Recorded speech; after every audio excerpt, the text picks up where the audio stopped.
4-week course. Okay, it's a 4-week course. So come onto the hands and knees. Take your third block, place that block between the legs, and bring it all the way up till it touches your pelvic floor. So you want to have awareness of your hips and your pelvis. Put your hands on the blocks, walk your knees back, tuck your toes under, reach your arms forward, press into your blocks, lift your knees up, coming into a downward facing dog, and breathe. Inhale. Exhale 1. Inhale. Exhale 2. Inhale. Exhale 3. Inhale. Exhale 4. Bend your knees a little bit. Inhale. Bend your knees and push your shoulders back. You're like a U. I want you like a V. Inhale. Exhale 5. Inhale. Exhale 6.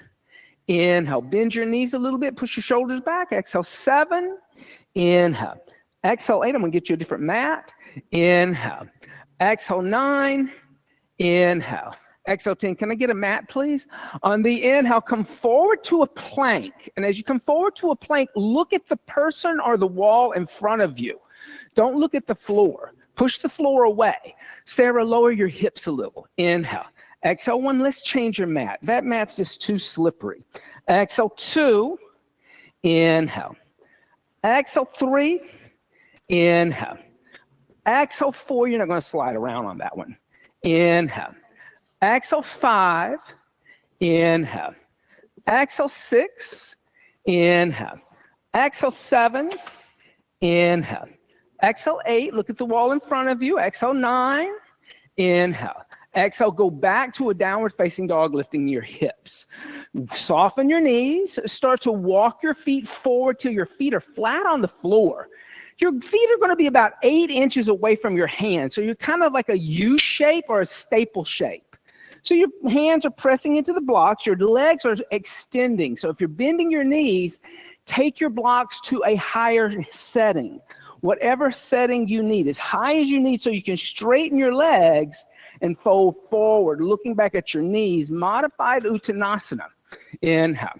Exhale 1. Try to press your palms down flat. Exhale 2. Try not to use your thumbs. Inhale. Exhale 3. Let your head be heavy. Exhale 4. Go up a higher setting so you can straighten those knees. Exhale 5. Inhale. Exhale 6. Inhale. Exhale 7. Inhale. Exhale 8. Inhale. Exhale 9. Inhale. Exhale 10. Now put a little bend in your knees. Take the block out from between your legs. Set the block behind you on the highest setting. Okay? Step your feet out as wide as the mat. Your heels are going to be on the mat. Your toes are on the bamboo floor. Your feet are turned out. Come and sit on the block.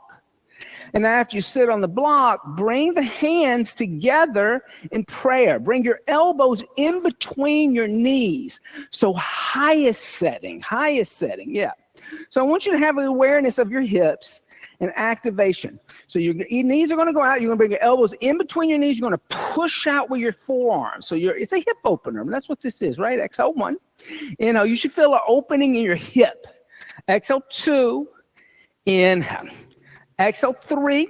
So you see how you're like here? I want you to go here. See how my forearms went down? Exhale 4. And I pushed out with I feel a hip opener now. Exhale 5. Inhale. Exhale 6. Inhale. Exhale 7. Inhale. Exhale 8. Inhale. Exhale 9. Inhale. Exhale 10. Now put your hands on the floor. Lift your hips. Take your block off to the side. Set it to the side. All right? Come sit down on the floor with your legs straight out in front of you. So extend your legs. Bend your right knee into your chest. Step your right foot on the outside of your left knee. Pull your left toes back. So pull your toes back. And don't point them away, but pull them back. Lift your left arm up alongside the left ear. Bring your left elbow on the outside of your right leg. Bring your right hand behind you in line with your hip. And bring your hand closer to the hip than to the wall.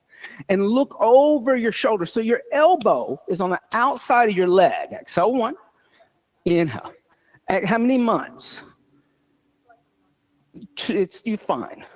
You're totally fine. Unless that baby is in the way, you're fine. Exhale, 4. What you find is about when you start showing, then you got to worry. And it's not even a worry. It's just there's nowhere for you to go. It's uncomfortable.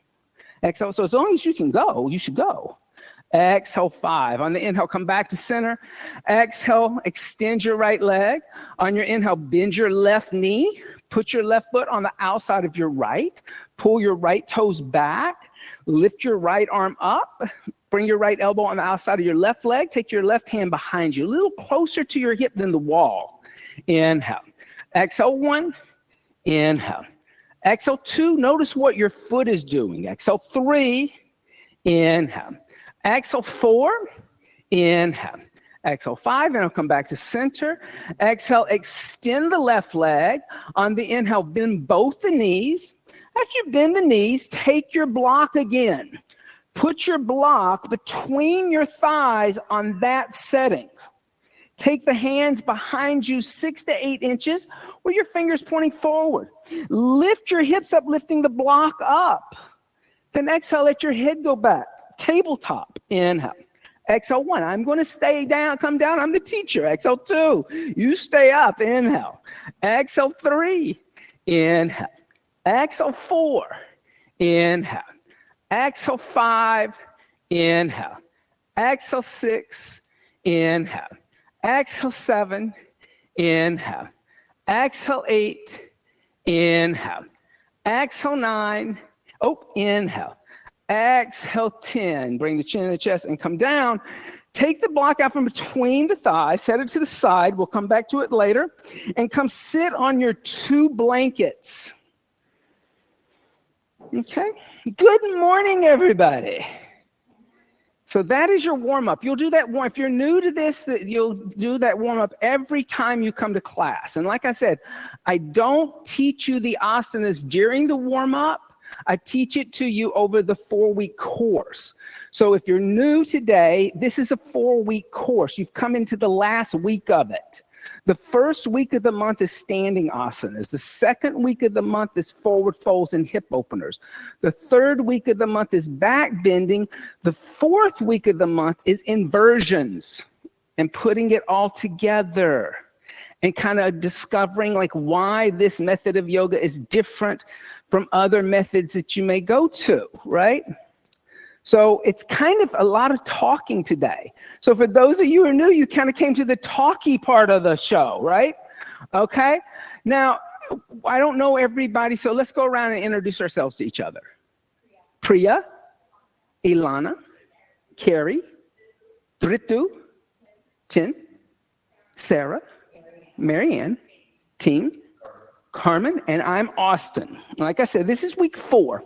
And so for those of you, you just noticed that when I was doing the warm-up, I was counting breath. I was inhale, exhale 1, inhale, exhale 2. A lot of other places you go, they may not do that. Also, I used more verbal cues with you than I did doing it. I did both a little bit, but I kind of tended to tell you what to do verbally.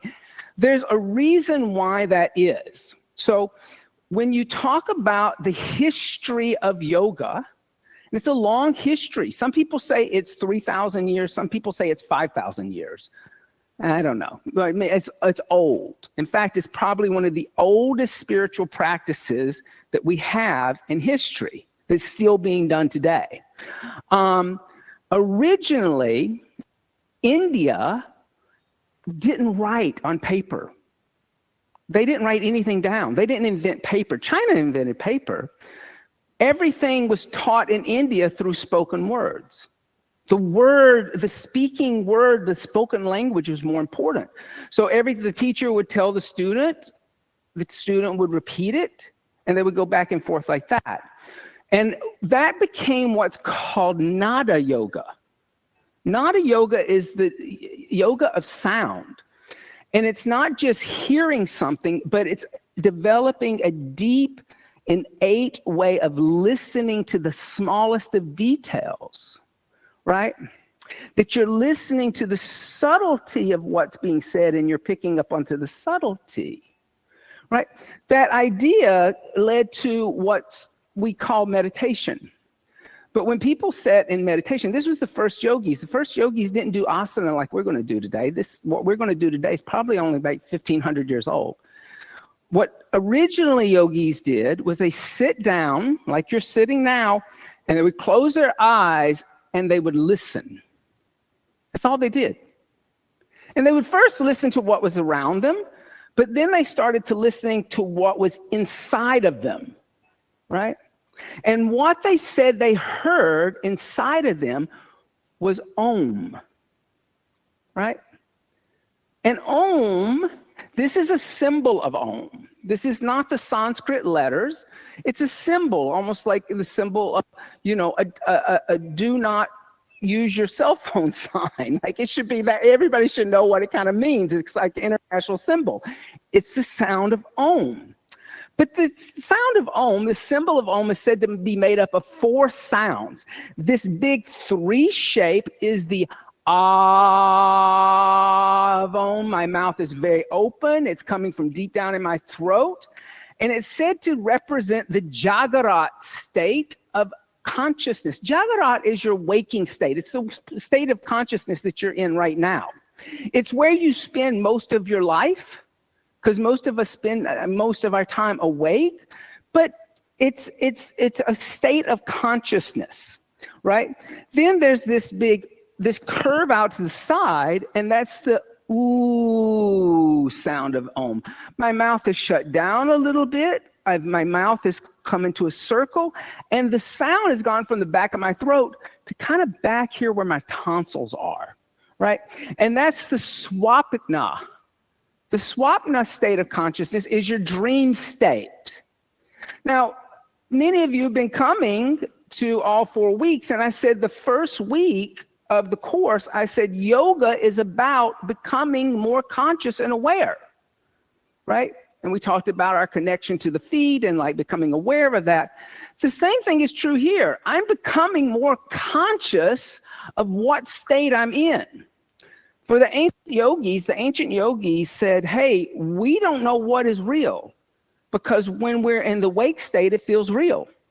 But when we're in the dream state, it feels real. Have you ever had a dream where you were falling and you felt like you were falling and you woke up panicked because you were falling? When that happened to ancient yogis, they said, we don't know what's real. The dream state is real. The waking state is real. So neither one of them must be real. That was their answer to that. If they both felt real, then they must not be real, right? Okay. So then there's this little curve up here, and that's the sound. The mouth is completely closed. This vibration has moved up to the dental and into the sinuses. And that state represents your Sushupti state of consciousness, or deep sleep, right? Deep sleep state, scientists don't even know what happens in deep sleep today. That's why they still study sleep. Like, have you seen all those people hooked up to electrodes and they're sleeping, and scientists are trying to figure out what's going on in the brain. What we know about deep sleep is if you don't have it, you go crazy. So what Yogi said was that must be where consciousness goes back to the source of consciousness. And then after the sound, there's this little dot, the bindi, and that means bindi means spot or point. And that bindi spot is silence. And silence itself is a sound. You don't think of silence as a sound, but silence is a sound, right? So the sound of Om means nothing. It's a vibrational sound, and it could mean anything to anybody. It's very subjective. So if you look up on the internet, if you leave here today and you go home and you look up the internet, what does Om mean?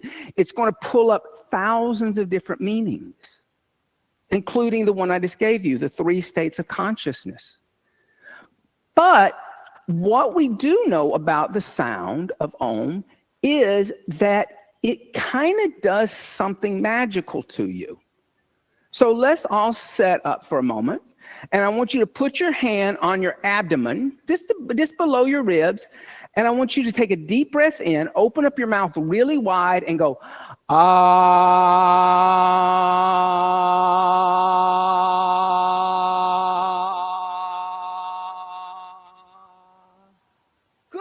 That was actually really good. Sometimes people go, but that was good. You sounded like the boys' choir of Harlem for a moment. Okay. Now put your hand on your chest and go, ooh.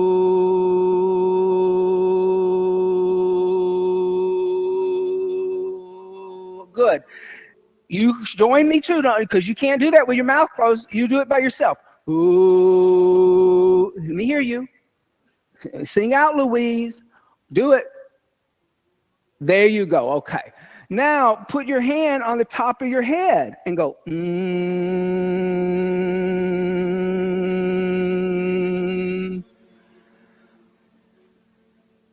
What do you notice, Sarah? There is vibration. Okay. Keep your hand on top of your head and go back to ah. Do you feel the same vibration? Okay. Now put your hand on your chest and go, Do you feel the vibration in the center of your chest now? A little bit, but now put your left hand on top of your head and your right hand on the center of your chest and go back to Now go back to ah. Ah. Okay, what are you noticing?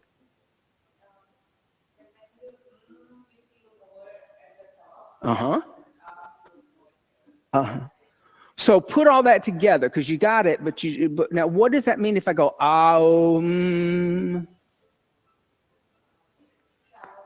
There you go. You get the grand prize today. The vibrational sound of Om is moving upward. Sound vibration is energy.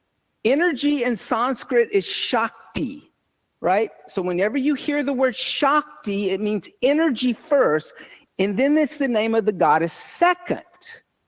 When we talk about yoga, yoga is different from any other physical activity you will ever do, because ancient yogis were not concerned with you burning energy or burning calories.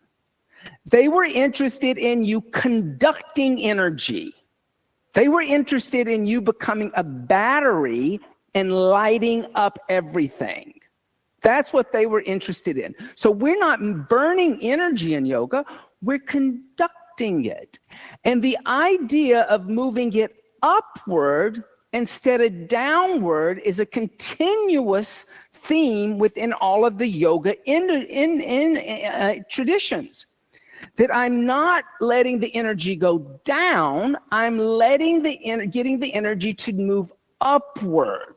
Does that make sense? Okay, so let's try this. I want you to take a moment, I want you to close your eyes, okay?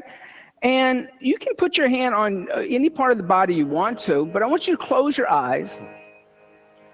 And I want you to listen to the sound vibration of the harmonium.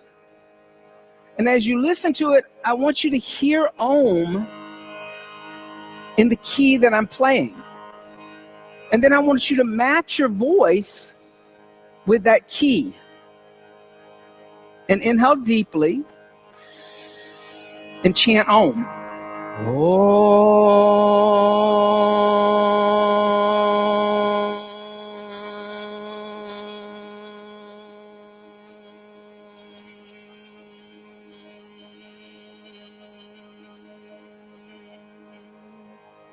Now listen to the next key and match your voice to that.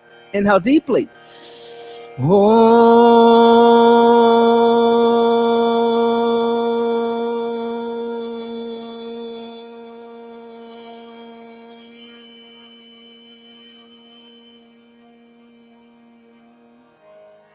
One more time.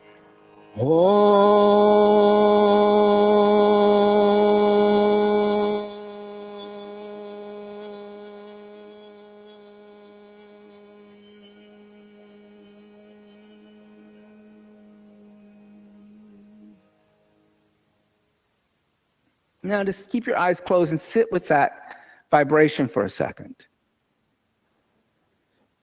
And then gently open the eyes. And how did that make you feel?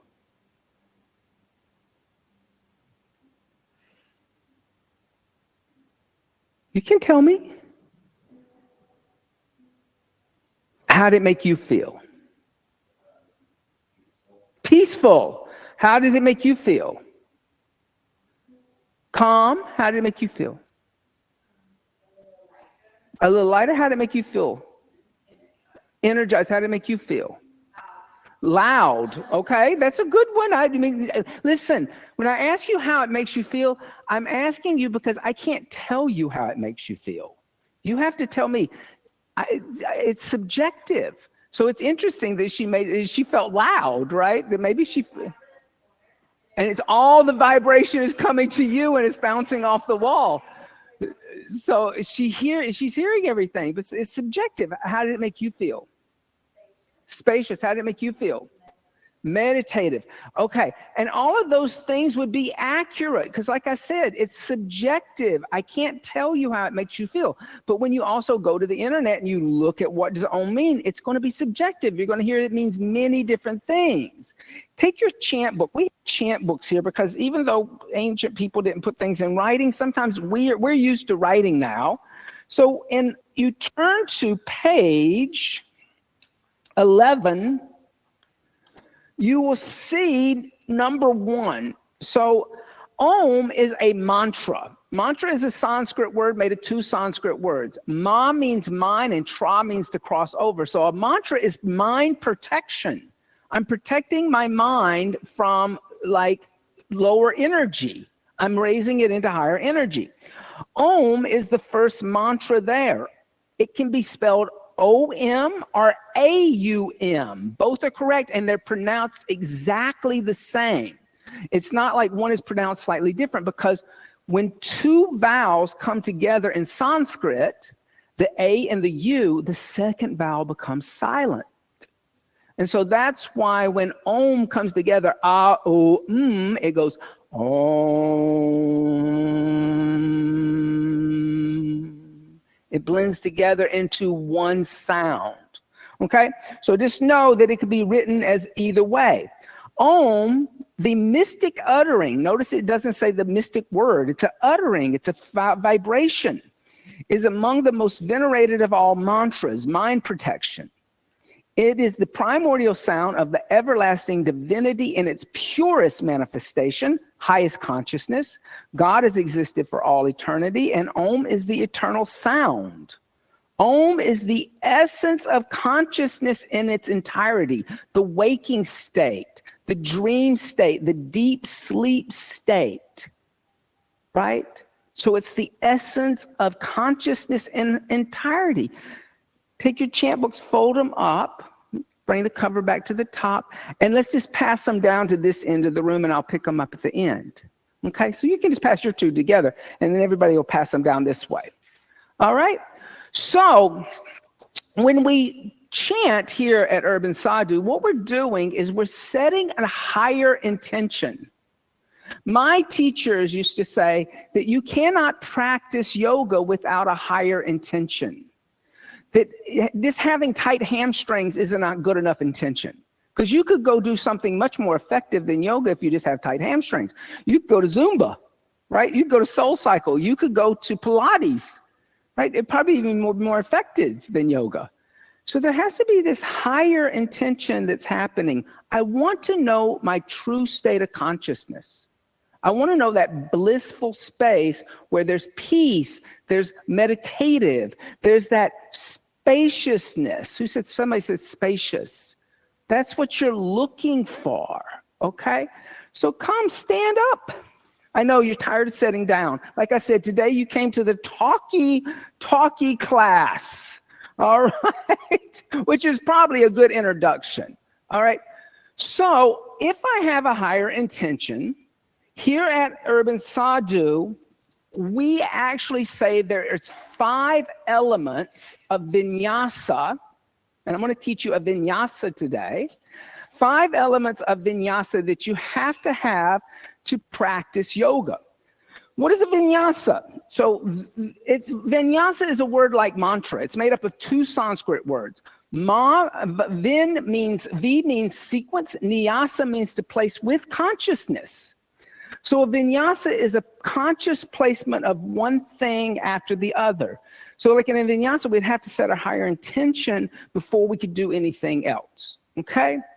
So we set the higher intention by chanting Om.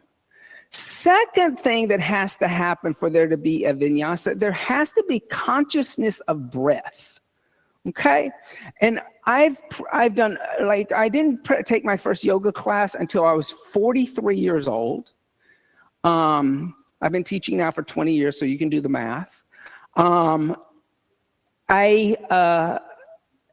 done wrestling, I've done track, I've done football, baseball, basketball, wrestling, gymnastics. Nobody ever told me how to breathe. The first time I went to a yoga class, the teacher said, you have to breathe this way, which was very odd, right? But within the yoga text of yoga, there has always been this thing called pranayama. Prana is life force, and yama means to restrict it. So breathing is a key element to all of the yoga practices. So let's just talk about the difference between breathing through the mouth and breathing through the nose. Because a lot of times people will come to yoga and I will hear them breathing through their mouth because their trainer at a gym told them to breathe through their mouth. Okay? Well, now I'm going to tell you, maybe that's not the best thing for yoga, right? So bring your hand to your chin, and I want you to imagine that you're trying to fog up a piece of glass, and I want you to go, and feel the quality of your breath on your hand. What do you notice about your breath? It's warm. What do you notice? What else? Humid. What else?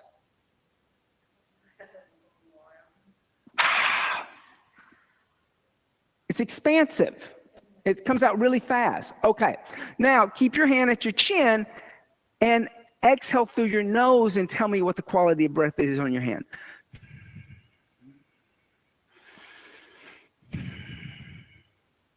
What do you notice about the quality through the nose? It's targeted and longer. That you get the extra point because that's the hard one. What do you notice about the quality through the nose? It's colder. What do you notice about the quality through the nose? It's colder, but one more thing.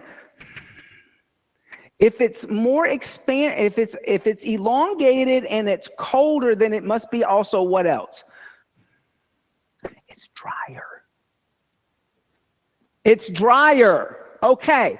So when you talk about breathing through the mouth acts like an air conditioner. It releases heat, humidity, you dry out, you need to drink water, and then it's also short. There's a shortness. When you breathe through the nose, the air is more elongated. It takes longer to exhale or inhale, but it is also cooler and drier, meaning that you're retaining moisture and you're heating the body yourself. So pranayamas can be used to either cool the body or heat the body. Most pranayamas you're going to find that through the nose. There are very few that are through the mouth, but they are used for like when it's really hot and you want to cool off. Okay? But when you're practicing yoga asana, it would make sense that you're trying to heat the body up so that the body becomes warm, so that as you heat up, you stretch more, okay? So when you come to a yoga class, you're breathing through the nose. Everybody say Ujjayi Pranayama. Ujjayi Pranayama. Ujjayi is, Uj means upward, and Jaya means victorious. And notice that word upward again. Upward energy, right? Ujjayi Pranayama is a nostril breath. It's a samavriti pranayama, means same or equal inhales and exhales. And it's a audible breath, meaning that it sounds like you're holding a conch shell up to your ear and you hear the ocean, or it sounds a little bit like Darth Vader. If you ever watch Star Wars, when Darth Vader's kind of, that's what it sounds like. But how do you do that? Because this is a technical breath. This is not something that you just kind of do. You have to think about it. So if you take your hand up to your throat and you inhale deeply through your nose, open up your mouth and stick out your tongue and go, like a tiger or a snake hissing. Do you feel those muscles tightening at the side of the throat? Yes? Okay. Those muscles tightening at the side of the throat are causing you to make that hissing sound at the back of the throat. Now what you want to do is tighten those muscles, but then inhale through the nose and make that same hissing sound at the back of the throat. And then exhale through the nose, making that same hissing sound through the back of the throat. So keep your mouth closed. Inhale through your nose, 2, 3, 4. Exhale, 2, 3, 4. Inhale, 2, 3, 4. Exhale, 2, 3, 4. Inhale, 2, 3, 4. Exhale, 2, 3, 4. Relax. How did that make you feel, Marianne? More controlled. How did it make you feel? It's like box breathing. That's what they would call it in like a breath work technique. How did it make you feel? Restriction. There's that bit of restriction, which it would be because it's a yama, right? Restriction. Did anybody feel a little lightheaded? Maybe you're getting a little more air in because you're like going to slow down. Like I said, it could be, it's a samavritti pranayama, meaning same or equal inhales or exhales. So it could be a 4-4 count, it could be an 8-8 count. But they're going to be even inhales and exhales. The one thing I want you to notice about the difference between breathing through your mouth and breathing through your nose. When you are calm, you breathe through your nose. When you're frustrated or you're panicked, you breathe through your mouth. It's just a natural habit that we have. So mouth breathing causes us to agitate or to try to release anxiety. Like if you're sitting there and you're frustrated and you go, and you try to let out a big sigh, that's you trying to release anxiety. But when there's no anxiety, the breath is completely smooth and even, okay? So what you want to do in an asana class is you want to even out the breath. And you do that through ujjayi pranayama, okay? So you have highest intention and you have ujjayi pranayama. Those are the first two elements that you need for a vinyasa. Number 3, there has to be this thing called mula bandha. Everybody say mula bandha. Mula means root and bandha means lock. Mula bandha is literally, for those of you who have ever heard of a Kegel exercise, it is a Kegel exercise. For women, it's lifting up at the vaginal walls. However, when you do a Kegel exercise, the doctor is going to say, inhale, contract, exhale, release. Inhale, contract, exhale, release. In yoga, I want you to contract and keep that contraction for the whole class, okay? For gentlemen, it's lifting up at the perineum, okay? It's lifting up in between the anus and the genitals. It's not the anus. People sometimes describe mula bandha as squeezing the anus. It's not that. However, I'm going to say this because mula bandha is taking the energy, which is a downward energy, a downward flow of energy that we all have. Think about every morning when you get up, you go to the bathroom, you flush out, right? This energy we have from the navel down is very powerful because gravity is involved. Mula bandha is the core work for a yogi. It's like when the trainer says, activate your core. They're talking about your transabdominal abs. I want you to see the core as a core of an apple. It's going from between your feet, through your pelvic floor, all the way through your spine, all the way through the top of your head, all the way up to infinity, right? So it brings lightness to the practice and it makes you stronger.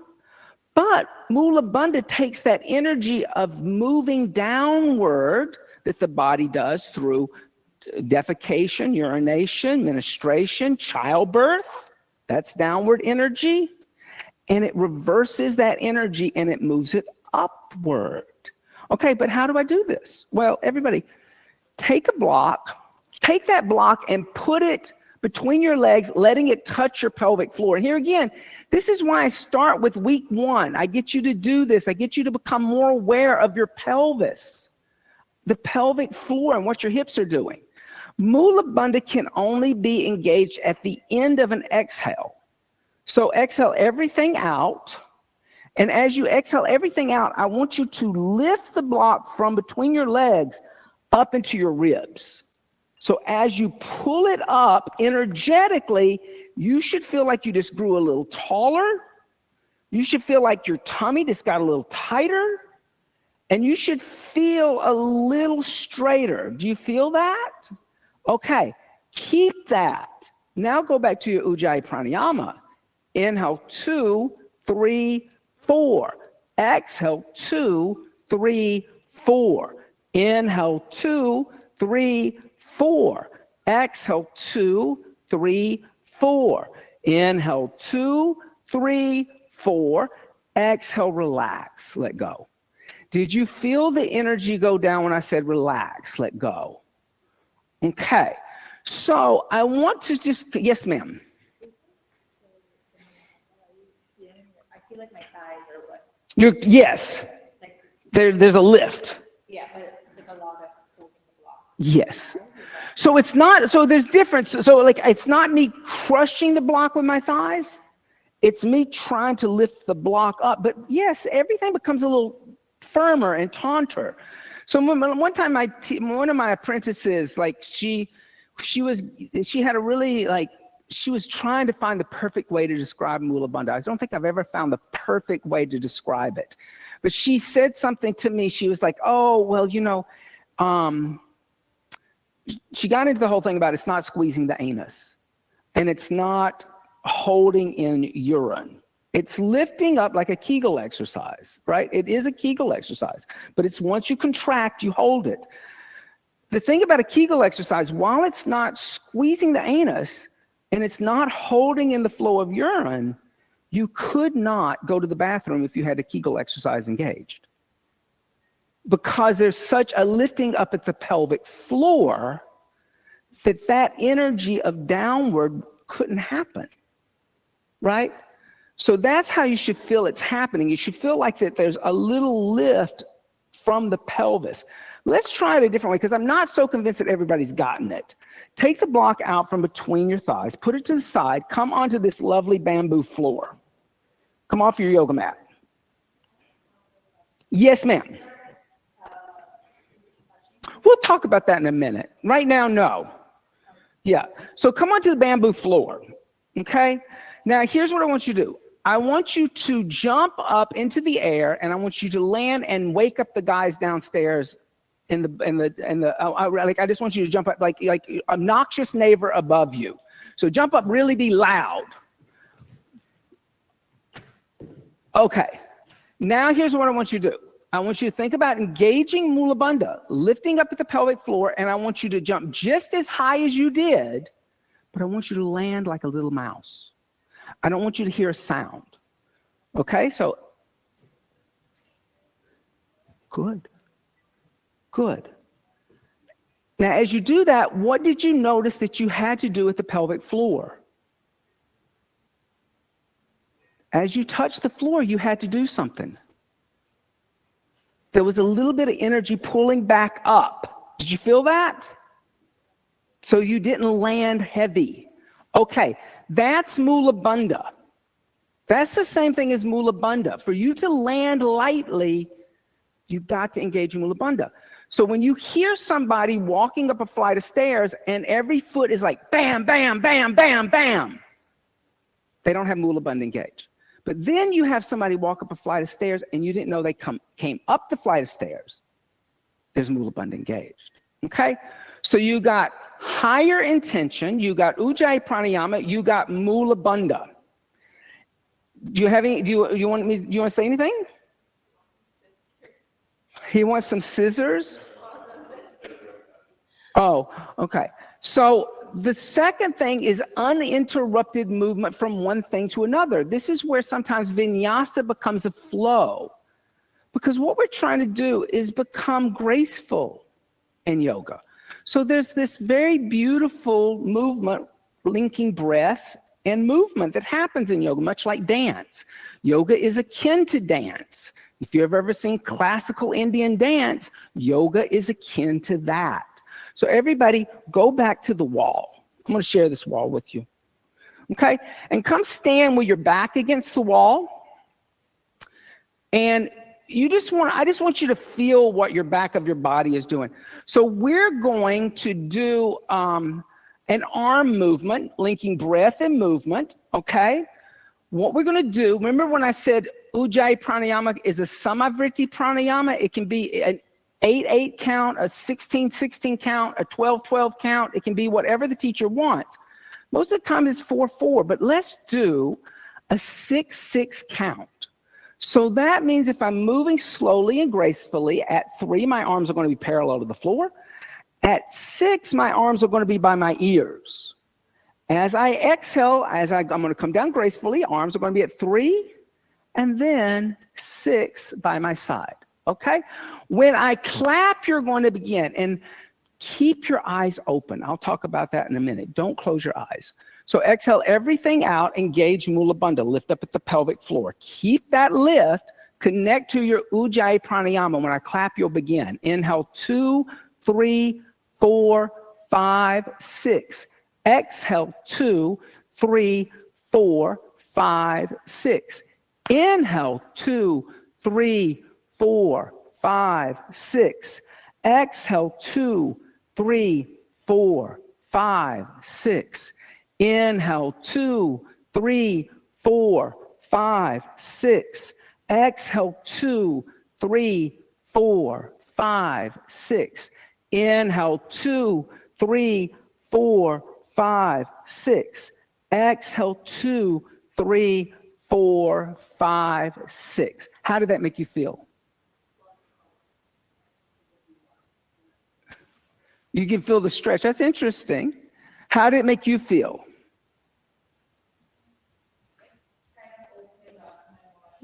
How did it make you feel? Controlled. I like that. I like that there's a sense of control there. How did that make you feel? Aware. I like that. Graceful. I love that. How did it make you feel? Open. How did it make you feel? How did it make you feel? Discipline. That's a harsh word, but I get what you're saying. Aware. How did it make you feel? Regulated. Okay, so regulated, that's good. That's if we're like setting the breath with the metronome, that's good. Okay, so how many people felt maybe it was a little slow? Anybody? Let's try it at a 4-4 count. Okay, same thing. When I clap, you'll begin. So exhale everything out, engage your Mula Bandha, connect to your Ujjayi pranayama. Inhale, 2, 3, 4. Exhale, 2, 3, 4. Inhale, 2, 3, 4. Exhale, 2, 3, 4. Inhale, 2, 3, 4. Exhale, 2, 3, 4. Inhale, 2, 3, 4. Exhale, 2, 3, 4. Did anybody feel like that maybe a little bit natural? Maybe a little more natural? You felt rushed. Okay. Well, come away from the wall. Here again, I can't tell you how to feel. What I can tell you is I'm going to teach you a Surya Namaskar. And I'm going to teach you today a chaturanga. And if I have to do a chaturanga, which I can do it, if I have to do chaturanga as inhale, 2, 3, 4, 5, 6, exhale, 2, 3, 4, 5, 6, inhale, 2, 3, 4, 5, 6, exhale, 2, 3, 4, 5, 6. That's painfully slow. If I can do it on inhale, 2, 3, 4, exhale, 2, 3, 4, inhale, 2, 3, 4, exhale, 2, 3, 4. Not as torturous. So the slower it goes, that means that movements that are going to cause you to contract and have to like really work muscles to hold the asana, it's going to be harder. So you might just find it's interesting to play around with the metronome of the breath and the movement, but you'll find that you really have to be strong the slower it goes. Not flexible, stronger, okay? But Mula Bandha helps that, okay? So you have 4 elements. You have higher intention, you have Ujjayi Pranayama, you got Mula Bandha, you got the uninterrupted movement from one thing to another. I'm going to teach you a Surya Namaskar today. That Surya Namaskar is called Ashtanga Ashtanga A.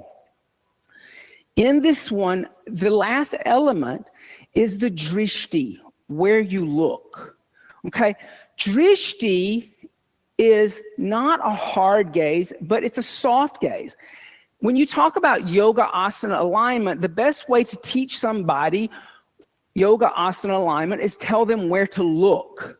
Because wherever you look, your head is going to go. Wherever your head is going to go, your spine is going to go, okay?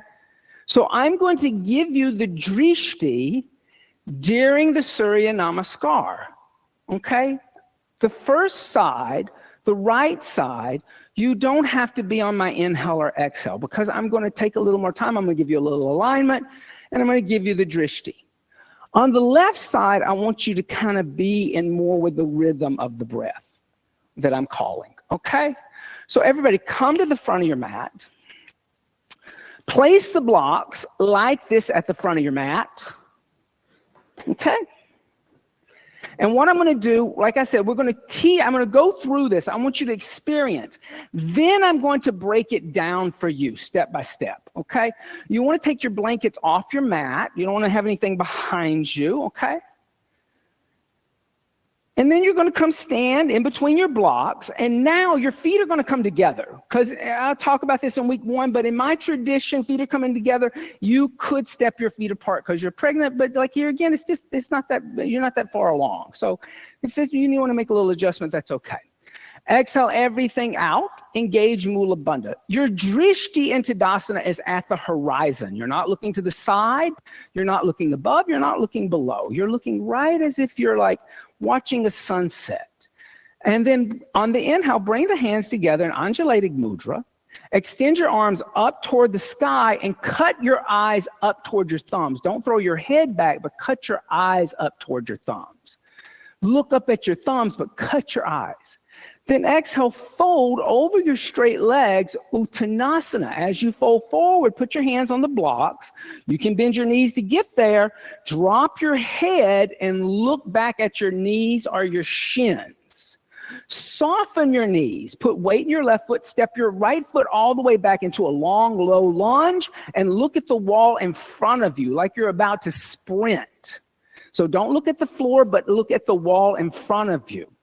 Exhale, step your left foot back, downward facing dog, lift your hips, and look at your navel or your ankles as you push your shoulders back. So you're not in a plank, but you're in a down dog. So that's what you want to be in. On your inhale, come forward to a plank and look at the wall in front of you, not the floor. Keep your gaze at the wall in front of you. Exhale, bend your elbows 2 inches like a push-up chaturanga.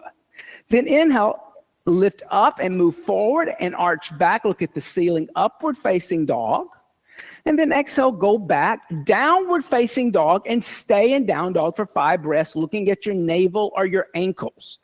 Inhale. Exhale, 1. Inhale. Exhale, 2. Walk your feet back just a little. Inhale. Now bend your knees a little and take the roundness out of your upper back. Think of yourself like a V instead of a U. Exhale, 4. Inhale. Exhale, 5. On the inhale, step your right foot forward in between your hands. Look at the wall in front of you, not the floor. Exhale, left foot next to right, fold over your legs, look at your shins.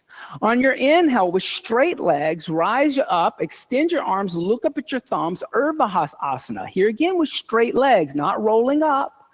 Exhale, fold over your legs again, Uttanasana. Press your palms down into the 4 blocks. We're going to speed it up. On the inhale, soften the knees, shift weight in the right foot, step left foot back into a low lunge, looking forward. Exhale, downward facing dog, lift the hips. Inhale, come forward to a plank, look forward. Exhale, Chaturanga Dandasana. Inhale, upward facing dog, move forward and up. Exhale, downward facing dog, stay. Inhale. Exhale, 1. Inhale. Exhale, 2. Inhale. Exhale, 3. Inhale. Exhale, 4. Inhale. Exhale, 5. On the inhale, step the left foot forward in between the blocks. Look at the wall in front of you. Exhale, the right foot next to the left and fold over the shins, Uttanasana. Inhale, rising up with straight legs. Extend the arms. Look at the thumbs, Urdhva Asana. Exhale, hands by the side, Tadasana, mountain seat. All right. So a couple of notes. There were some things that I'm going to give a little note on that I want you to know that I teach in week 2. When you are in a lunge, I am not asking you to drop into the back hip and put the knee on the ground. I'm asking you to keep the post-anterior chain engaged like you're moving forward and back. Okay? I'm not looking for a front of the thigh opener. All right? So keep the back leg engaged. 2, if you fold forward and you have tight hamstrings and to get your hands on the ground, that's fine. But know that when you come up, you are not rounding up gently and enjoying that round up. It is still part of the vinyasa. It's exhale, fold, inhale, 2, 3, 4. Just like that. You want to be in the rhythm, right? When you break the vinyasa, there's 2 people that can break the vinyasa. I can break the vinyasa as the teacher talking too much and interrupting the amount of time between breaths. Or the student can break it because their mind begins to wander. And they go, oh, it's so nice. I just love this so much. Oh, this is so good. Don't do that. You're becoming more conscious. All right. Lunge, like I said, I work on in week 2.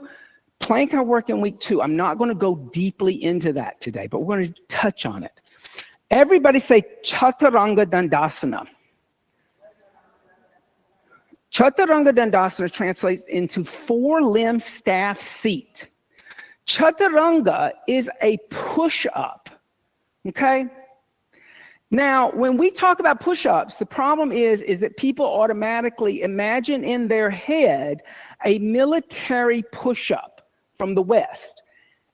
It's not a military push-up from the West, but the closest thing I have to describe to you what it may be like is a push-up. Because if I'm doing a Western push-up, what I end up doing is I take my elbows out and I do that. Notice how my elbows are way out here, okay? Now, I got news for you. I had to do that a lot when I was a kid. It messes up your rotator cuff of the shoulder. Why? Because when the elbows are out to the side like that, there is no muscles that are working. It is all in your rotator cuff. So you end up blowing out your shoulders. Chaturanga Dandasana is different because the elbows come next to the ribs. And as I bring the elbows next to the ribs, I activate my lateral muscles. I activate my back muscles. I activate my tricep and my bicep and my pectoral muscle. So here's what I want you to do. I just want you to feel something energetically. I want you to imagine that you're trying to push a car that's stalled. Like there's no gas in the car. Bring your elbows out to the side and just push the car. Push the car. Do you feel any muscles working? No. Okay. Bring your elbows next to your ribs. Squeeze your ribs with your elbows. Now push the car. Do you feel the muscles that are contracted? All right. That's your keys, because a lot of times people will say to me, I don't have enough upper body strength to do chaturanga.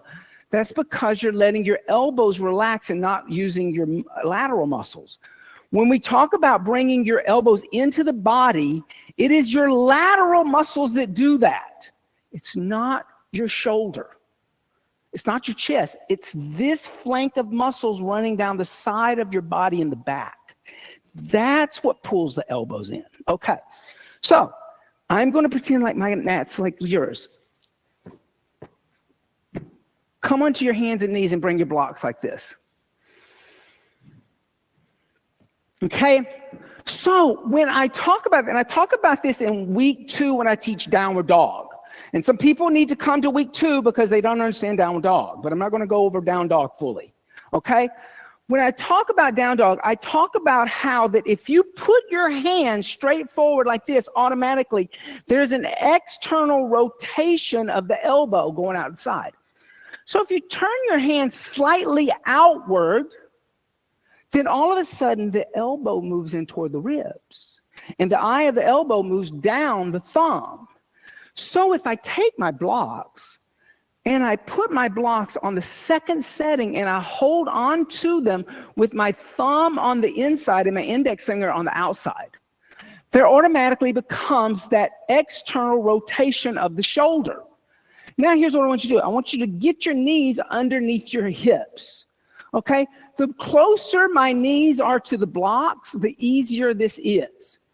I want you to move your shoulders slightly forward without dropping your hips. And then I want you to look forward at the wall in front of you, not the floor.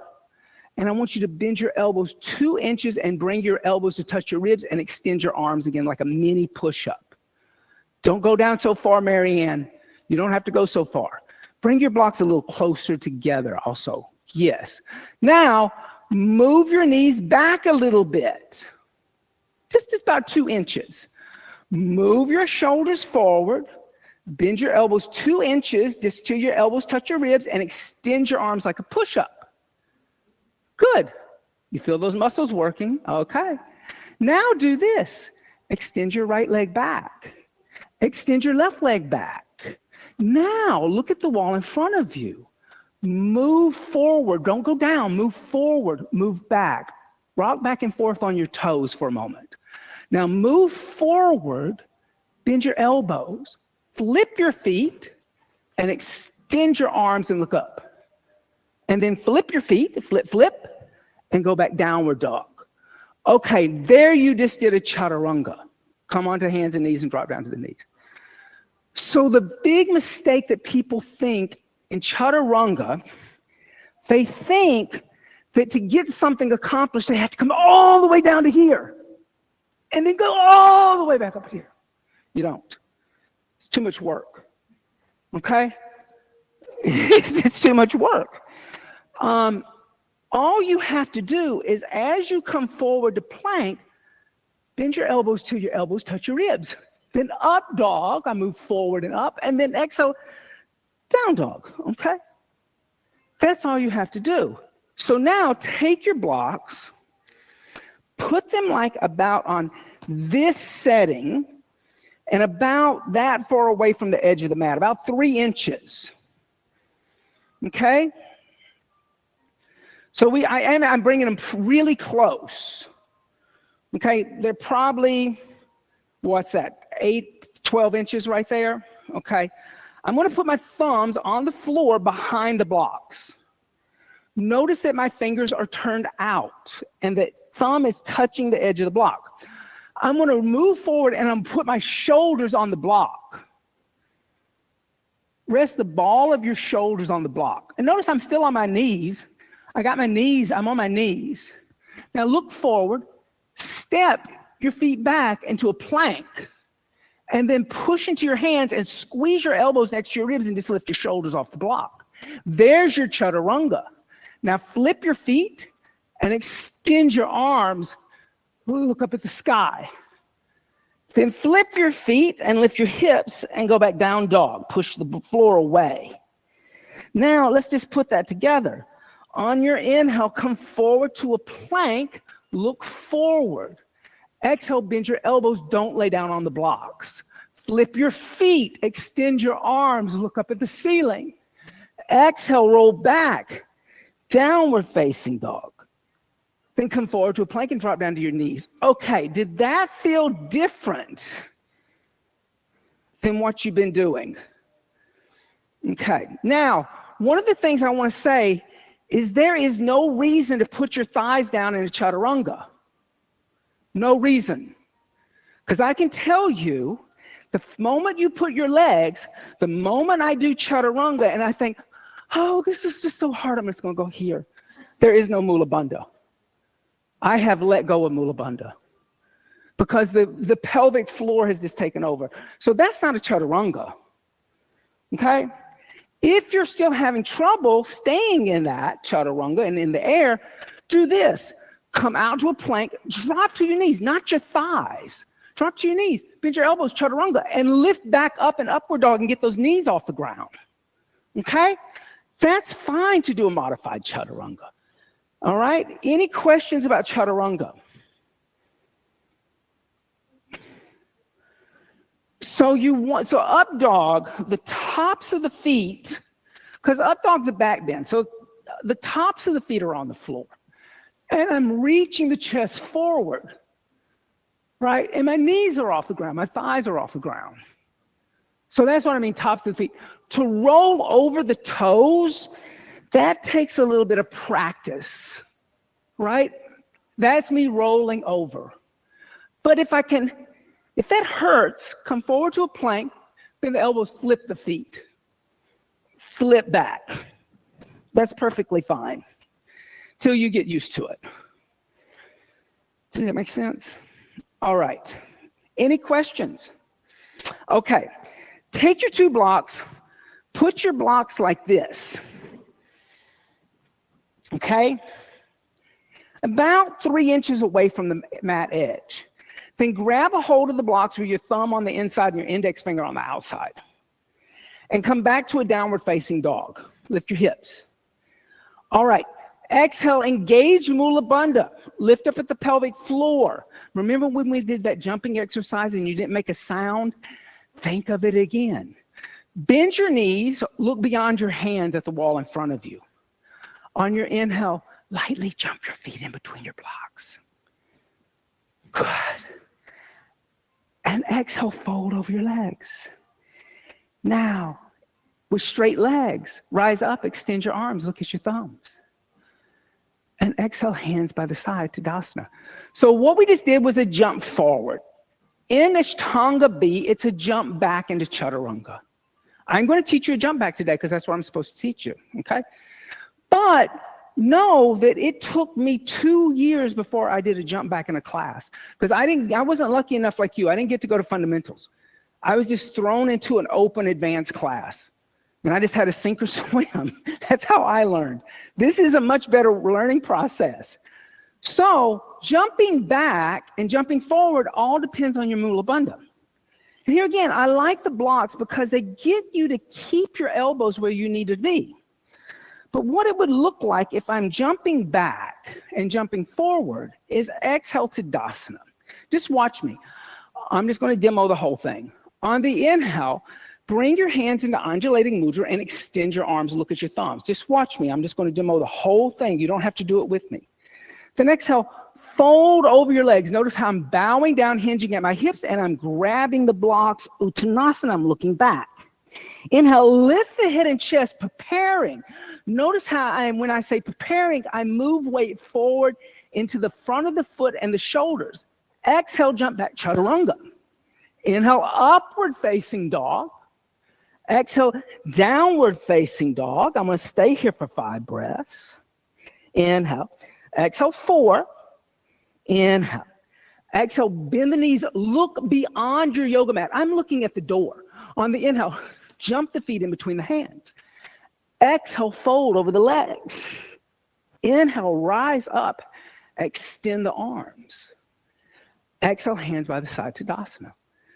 All right, so that little bit of when I said from down dog, I said come forward. Move your weight forward into your hands and your shoulders, then chaturanga. That happened in Ardha Uttanasana. That moment where I said lift your head and chest and prepare to jump. See, I'm setting up for the chaturanga before it happens, okay?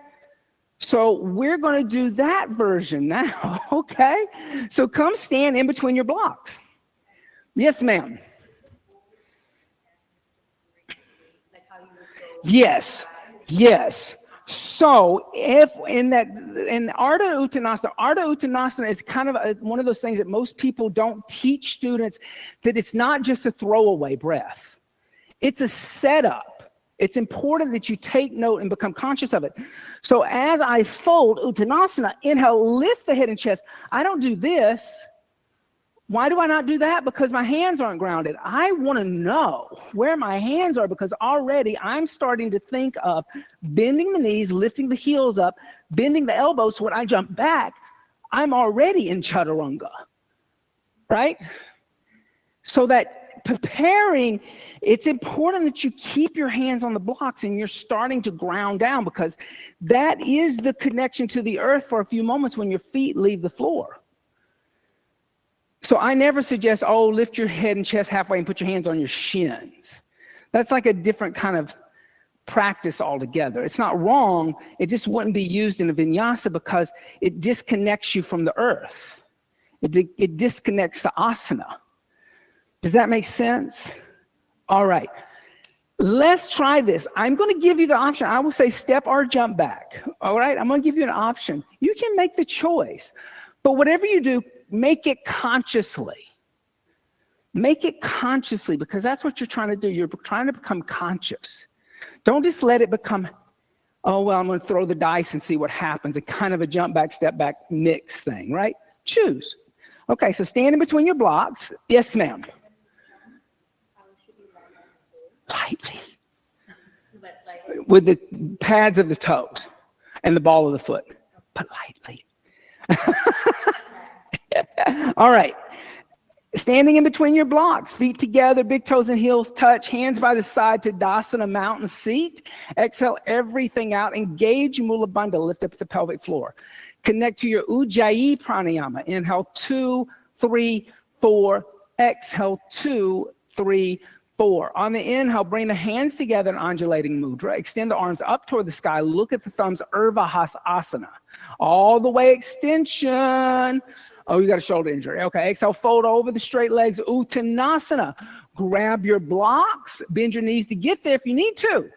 Inhale, lift your head and chest up and prepare. Exhale, step or jump back, chaturanga, your choice. Inhale, upward facing dog, move forward and up. Exhale, downward facing dog, lift the hips and stay in down dog 5 breaths. Inhale. Exhale, 1. Inhale. Sarah, just soften your knees a little. Exhale, 2 and take your feet apart. Inhale. Exhale, 3. Inhale. Exhale, 4. Inhale. Exhale, bend your knees. Look beyond your yoga mat. Inhale, step or jump your feet in between your blocks, your choice. Exhale, fold over the straight legs. Look at your shins. With straight legs, on your inhale, rise up, extend the arms, asana. See the thumbs. Exhale, hands by the side to Tadasana, mountain seat. All right, how did that feel?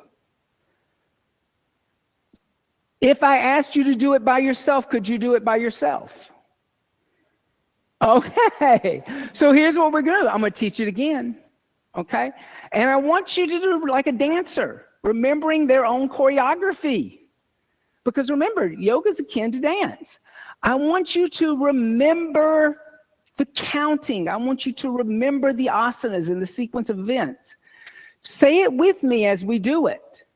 And then what we're going to do is I'm going to let you do it by yourself. Okay, and you're going to have to do the whole thing in your head by yourself. You're going to have to count the breaths and everything. Okay, so exhale everything out, hands by the side to Tadasana, mountain seat, engaging Mula Bandha. On the inhale, bring the hands together in prayer. Extend the arms up toward the sky, asana. Exhale, folding over straight legs, Uttanasana. Grab the blocks. Inhale, lift the head and chest, preparing. Exhale, step or jump back, chaturanga, looking forward, not at the floor. Inhale, upward facing dog, look at the ceiling. Exhale, downward facing dog, look at the navel and stay. Inhale. Exhale, 1. Inhale. Exhale, 2. Inhale. Exhale, 3. Inhale. Exhale, 4. Inhale. Exhale, bend the knees, look forward. Inhale, jump your feet in between the hands. Exhale, fold over your legs. legs. Inhale, rise up, extend the arms, look at the thumbs, Urdhva asana. Exhale, hands by the side, Tadasana, mountain seat. See how easy that is? All right. So I'm going to set a metronome for the breath. When I clap, you're going to begin. This is called strict vinyasa. Remember when I said the teacher said it, then the student would repeat it back. The teacher would say it, the student would repeat it back. That's what's happened. I've given you the information. Now you're going to repeat it back to me, okay? So we're like doing that old school methodology. Exhale, hands by the side, Tadasana, mountain seat. Connect to your Ujjayi Pranayama. Inhale, 2, 3, 4. Exhale, 2, 3, 4. Inhale, 2, 3, 4. Exhale, engage Mula Bandha. Inhale, begin.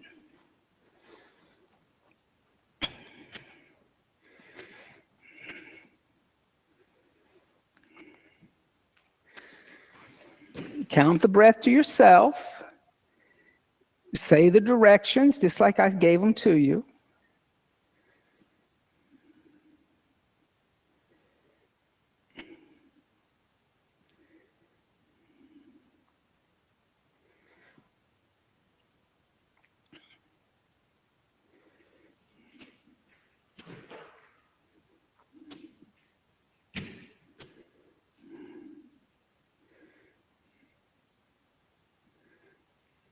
Good.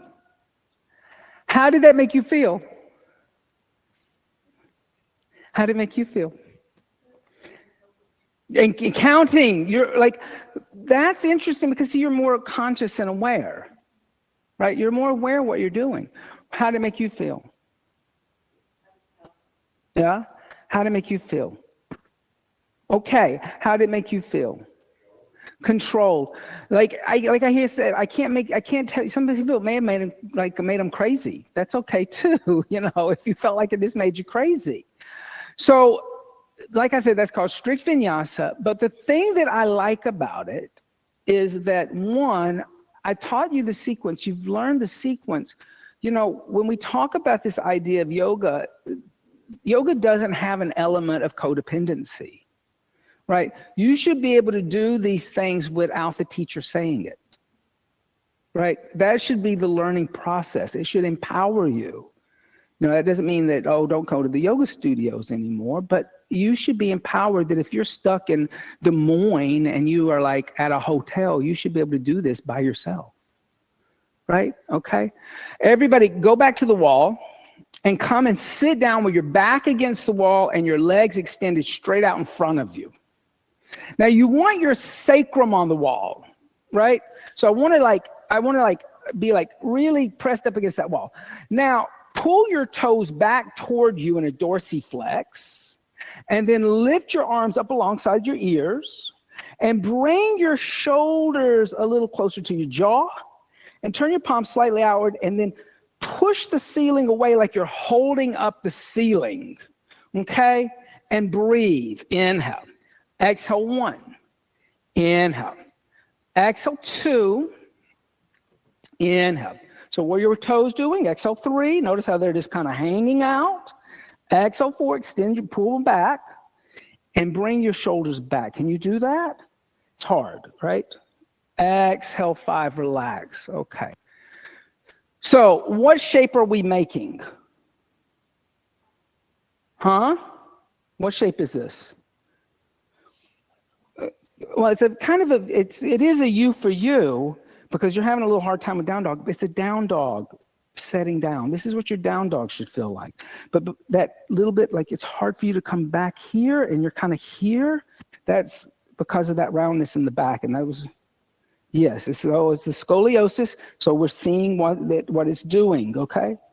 So now everybody come onto the hands and knees, okay? We're going to turn this around.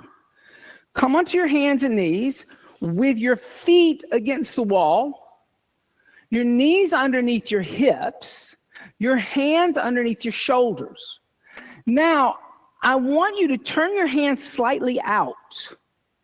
So notice if you got your hands straight forward again, notice that we want to go here like a little turnout so the shoulders are doing what we want them to do. And you want your feet fully on the wall. So you want the sole of your foot against that wall. That's how you're measuring yourself, okay?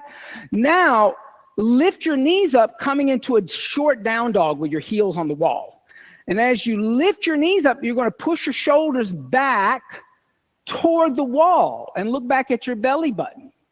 Now, notice where your hip is. Step your right foot onto the wall next to your hip, in line with your hip.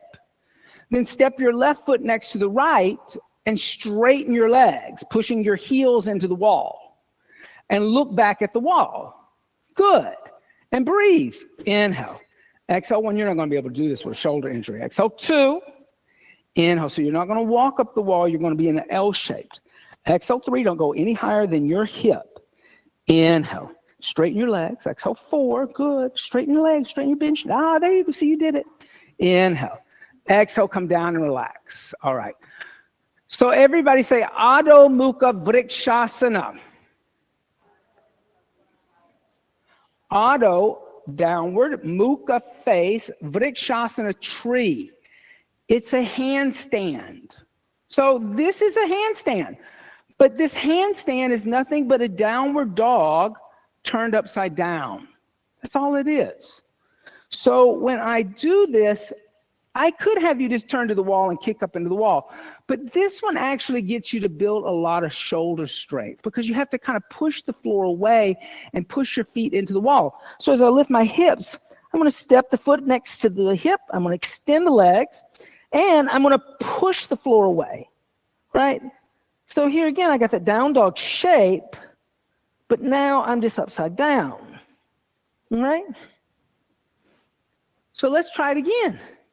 So that's what you know you're after now. Just a handstand. Bring your feet back to the wall. Knees underneath the hips. Hands underneath the shoulders. Lift the knees up, pushing your heels into the wall. Step your right foot onto the wall no higher than the hip. And step the left foot next to the right and straighten your legs. So much better this time. Now, see if you can lift your right leg up into the air. Try it. Good. Now see if you can put your right foot on the wall and see if you can lift your left leg up into the air. Just switch legs. Good for you. Good for you. Good for you. And come down, rest in a child seat. All right. Good. See? That was good. Rest in child seat. You can rest in child seat. All right. So last couple of things here. So we did do a handstand. Now we're going to, I'm running out of time. We're going to come into Shavasana, okay? So everybody move your mat away from the wall and come lay down on the back. And you can roll up a blanket underneath the knees and put the blanket underneath the knees. That's a nice way to do a Shavasana. And as you come lay down, you just want to make yourself comfortable. Now, when we talk about Ujjayi Pranayama and Mula Bandha, this is the point in the class that you let go of Ujjayi Pranayama and you let go of Mula Bandha. You let the pelvic floor relax, and now you just let the breath breathe the body organically. So you don't have to breathe in any special way. And close the eyes. And as you close the eyes, start to tell yourself toes, relax. Consciously tell yourself to let the feet relax.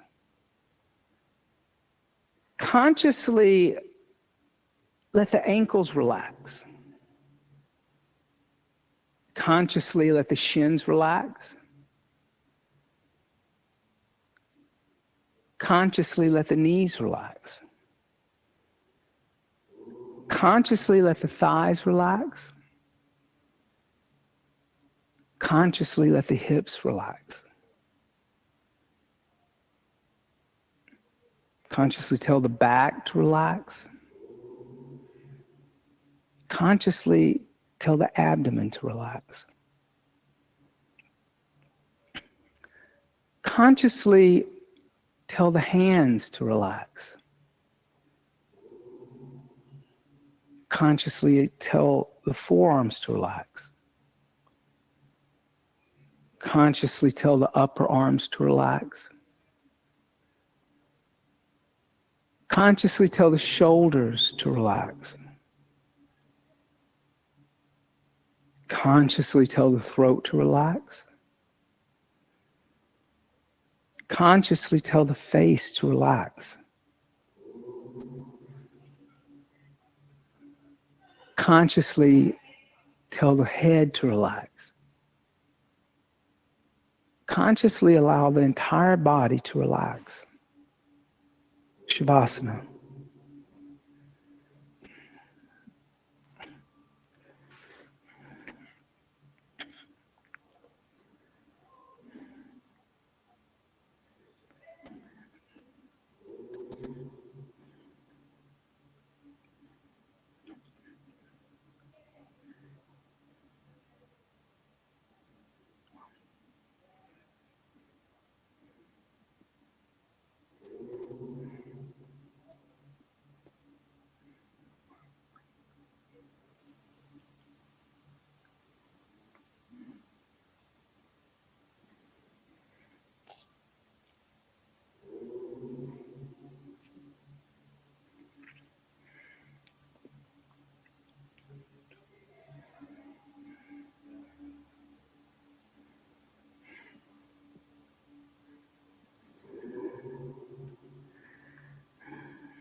Gently start to deepen the breath.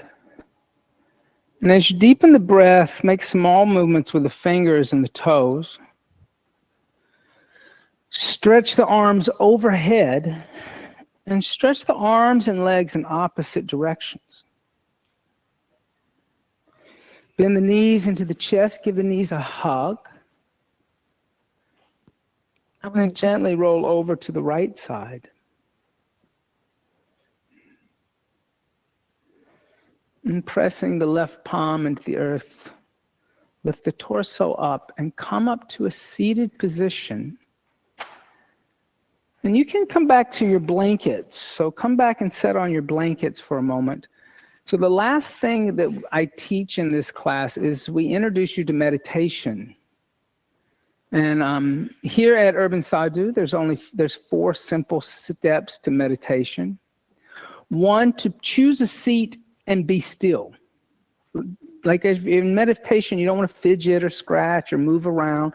So you want to take a moment and really pick a seat that you feel comfortable in, that you feel like you can sustain it for a few moments. And then allow the breath to deepen again. You don't have to go back to your Ujjayi pranayama, but here again, consciousness, have breath awareness. Watch the inhales enter the body. Watch the exhales leave the body. And then close the eyes. And as you close the eyes, start to draw the senses inward, letting my voice be the last thing to leave. And focus the mind. And this is the most important, is the focusing of the mind. You need something to focus on. So going back to the mantra Om. As you inhale, silently chant to yourself the mantra Om internally. And as you exhale, silently chant Om internally. And if the mind begins to wander or talk or chatter, focus on the breath and focus on the mantra. Inhaling Om, exhaling Om.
Inhaling deeply, exhaling everything out.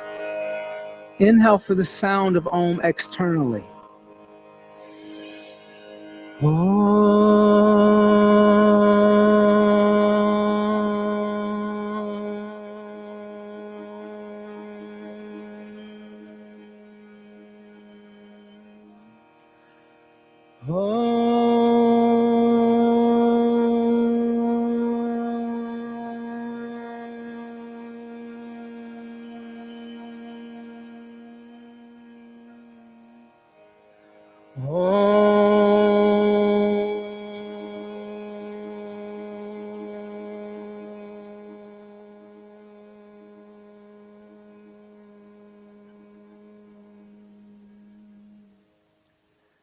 Bringing the hands together in undulating mudra and bowing the head slightly, sealing the sadhana. Namaste. Thank you all so much.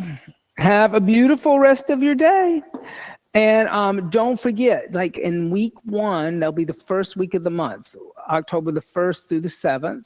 Then it will go to week 2, the 8th through the 15th, hip openers, then back bends, and we'll be back at this. Purna will be teaching the same thing tomorrow. Same curriculum. She may do it a different way or approach it a different way, but we all are teaching the same curriculum in the fundamentals. All right.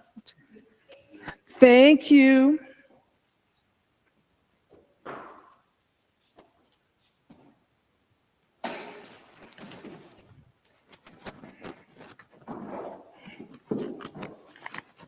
And if you rented a yoga mat from us, just leave it on the floor. We'll clean it.